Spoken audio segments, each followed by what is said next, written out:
नमस्कार, मी विवेकानंद उमाटे, औसा विधानसभा मतदारसंघातील बडूर गावचा शेतकऱ्यांचा मुलगा आपल्याशी हजारो शेतकऱ्यांच्या वेदना घेऊन बोलत आहे.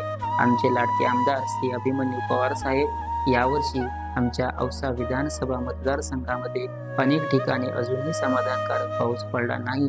त्यामुळे काही शेतकऱ्यांनी अजून पेरणी केली नाही, तर ज्यांनी मोठ्या आशेने पेरणी केली त्यांची पिके करपून गेली आहेत. आज शेतकऱ्यांच्या डोळ्यात फक्त अश्रू नाहीत, तर पावसाची आशा, उद्याची अपेक्षा आणि भविष्याची चिंता आहे. प्रत्येक दिवस तो आभाळाकडे पाहतो, कारण त्याच्या जगण्याचा आधार फक्त पावसाचा थेंब आहे. शेतकऱ्याच्या हातात फक्त कष्ट आहेत, मनात आशा, डोळ्यात चिंता आणि ओठावर एकच प्रार्थना आहे, हे विठ्ठला, हे पांडुरंगा, एक चांगला पाऊस पडू दे, माझं पीक आणि माझं कुटुंब वाचू दे. ही आपल्या मतदारसंघातील सर्वसामान्य शेतकऱ्याच्या, कष्टकऱ्याची आणि जनतेची व्यथा आहे.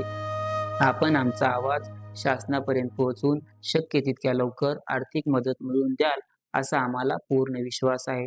साहेब, आम्हाला आपल्या नेतृत्वावर खूप विश्वास आहे.